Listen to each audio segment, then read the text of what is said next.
I'm going to do tilt brush here, showing off the new features of it. So, let's get it loaded up. Ignore that, it's just a calorie counter thing. Not doing just tilt brush obviously as a fitness tracking thing. So, is it still going? Yes, it looks like it. Yeah, alright, cool. So, new sketch. Alright, so the new tools that are here are under selection. So let's first of all draw something. Let's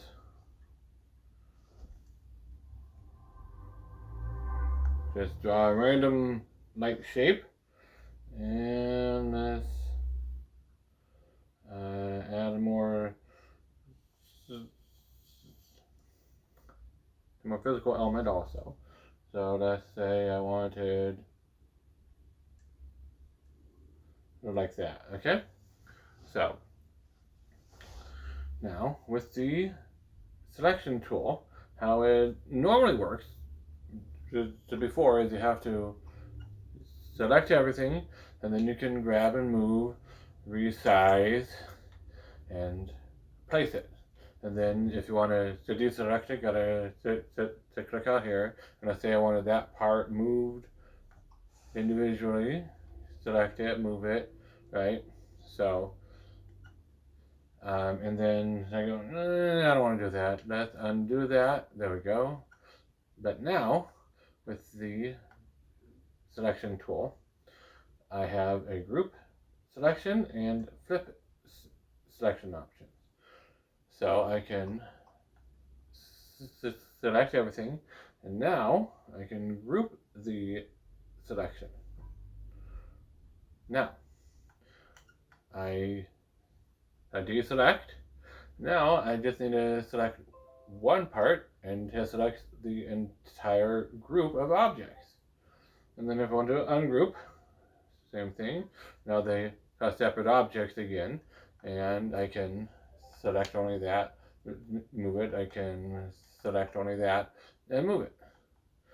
The other thing is it allows me to flip the selection. So let's say I wanted to make this and then have a copy of it over here, but I wanted the copy flipped.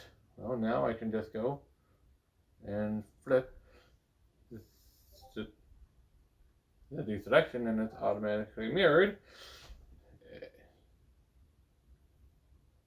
perfectly. But wait, there's more. There's another new tool here. It's this thing right down there that I should have just highlighted. That is Deselect Mode. So now I can click on what I want to deselect, exit the mode, and now I've only got the one thing selected. So that is useful in a lot of ways. So let's get out of selection. Let's go to the matte hole brush, give it a green color. So I'm making a grassy area, right?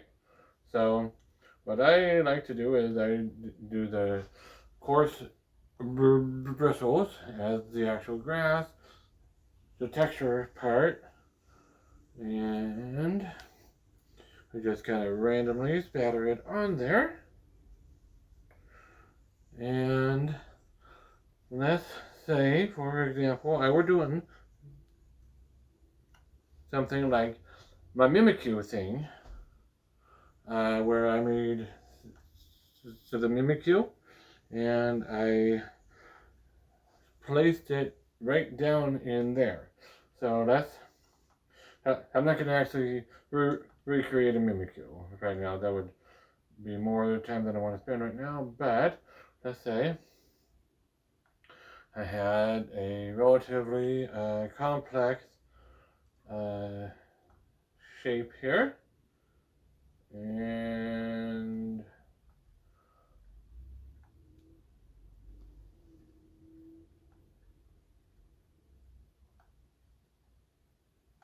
okay. And like that. No, I don't know what this is. It's just a relatively complex shape. Now, before, when I did the Mimikyu, I had to select everything, so just like that, move it down, shrink it to the size I wanted, and place it there. And then I went, you know what? That's not quite where I wanted. So let's select it again, and oh crap, I got the grass. Okay, I'm gonna deselect, select again. Oh crap, I got the grass again.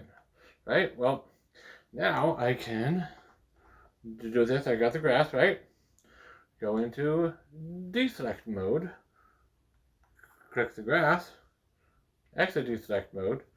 I've got only the object that I wanted selected.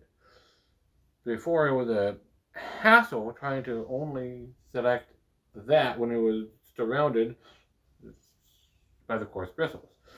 This makes it much easier. See? I can grab this, move it again, and also to make it easier, I can group it, and that way, if I decide it's not where I want it, I just need to click on a part that's not in contact with the grass. So all of that makes it easier to select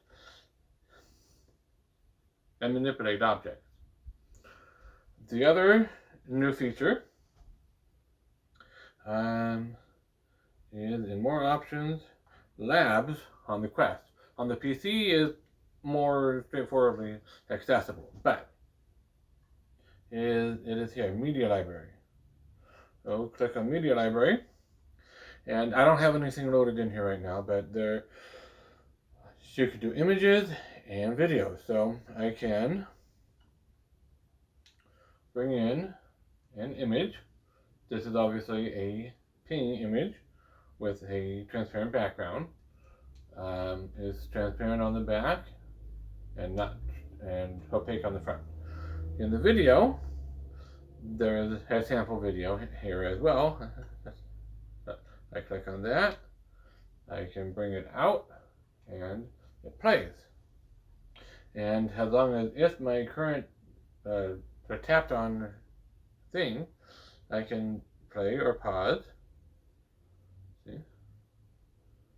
I can skip backwards, skip forward. I can use the scrubber bar, or maybe I need to grab that. Yeah, nope. But I can. Okay, that's a little tricky on the Quest evidently, but it works. And if there's any volume with it, I can turn the volume up and down. And I believe I should be able to, yep, resize any way I want. Again, transparent on the back. So I could do this if I wanted to. So now, what this enables bringing in, say, in one of my Inktober sketches, I made a room with a large TV, and I had to come up with stuff that kind of looked vaguely TV-ish to put on the screen. But now I can bring in a video, and I can have that be the TV screen. For example, Matt Hole is no, and come in and go like that. Oops, so I'm going to want to move that because I got that intersecting that a little bit too much. There we go. So now, there we go. I've got a TV monitor, kind of, and I can make it be an old-fashioned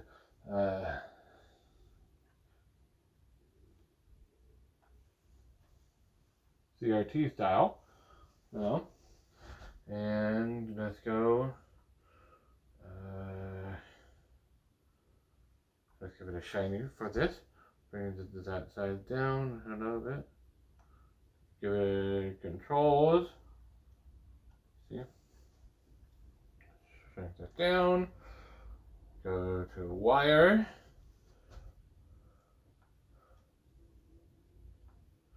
And it's got the rabbit ears that we all know and love from back in the age of CRT.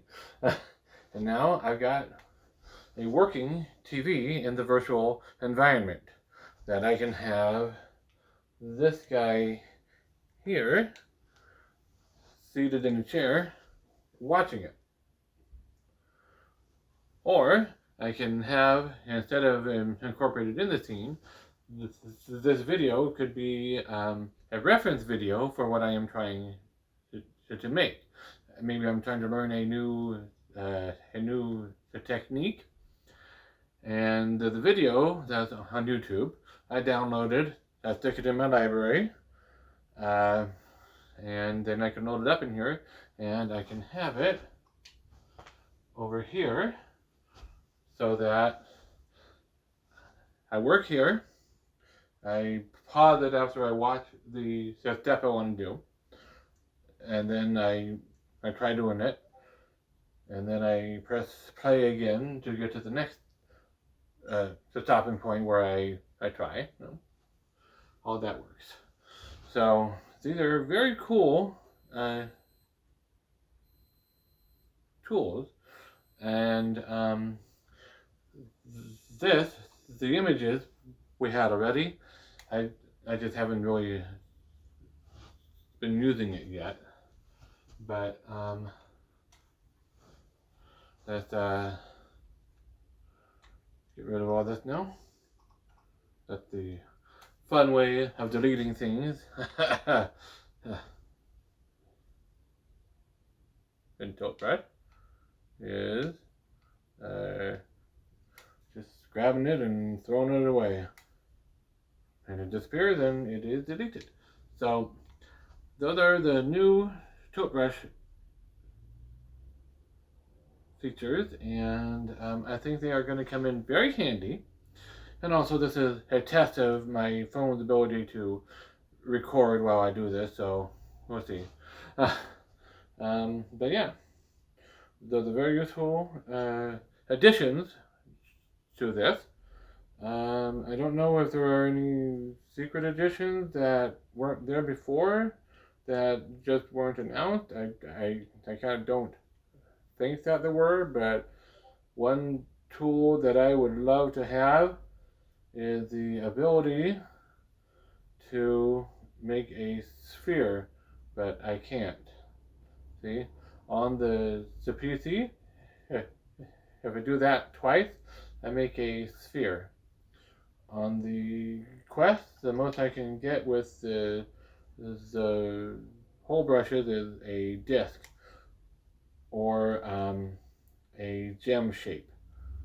If I use a big enough brush, see, I can angle it and tilt it to make different kinds of vaguely gem shapes. See? Like right there. That's, then I can make that larger. And you can see, you know, it's kind of a gem shape. It's like kind of a flying saucer shape as well, you know. So, but I can't quite get a sphere. So that's a little bit of a bummer, but I was hoping that maybe they might have sneaked that in there, but no. So anyways, that is it for this video. I am going to go to my computer and see if I can get a screen recording off of there of how to get those reference videos and images onto the Quest so you can use that. So, all right, as promised, I am going to show you how to get your reference videos or reference images onto the Quest. First off, my apologies for the mic audio. The mic I usually use to make videos with plugs into the same USB port that I use to connect to the Quest. So, and because for this I have to have the Quest connected. Yeah. So anyways, once you have your Quest connected, and if you have never done this before, I can link to a video that explains how to do it. It's fairly simple. Just connect it via a USB-C cord. It needs to be USB-C on the Quest end, and if all you have is a USB Type A cord, which is the regular, flat rectangle port, it'll work. USB-A on that end, USB-C on the other end, it'll work, obviously. So that's what I'm doing here. Actually, I have a micro USB cord that has a USB-C adapter on the end of it. So you've got a lot of flexibility here for being able to connect the Quest to the PC. Once it's connected, and if you've never done it before, you'll probably have a prompt on the Quest headset that you need to click OK on. But again, I'll link to a video that goes into that in more detail. So, open up your file explorer after it is connected. Go to Quest, internal storage or shared storage, and I believe go into Toothbrush, go into Media Library. There you go. You have images. That's the one that I showed that was just a transparent ping image. Go back up, go into videos. There are the videos. You can have an MP4, and I think that's the only one the only file type you're allowed is an MP4. And I believe you can use a JPEG in here as well for the images, but I'm not sure. Obviously, you can use a ping file, which works, and it supports transparency, which is cool. So anyways, how you would, well, first of all, I've got a video to demonstrate the importing. So you would go to your videos. I've got a 30-second Sculptor VR video here. Just drag it over and copy. It copies it over. Now it's in there. Now I can close this window, unplug the Quest from my computer, put it back on, go back into the Toothbrush, and I've got this video available.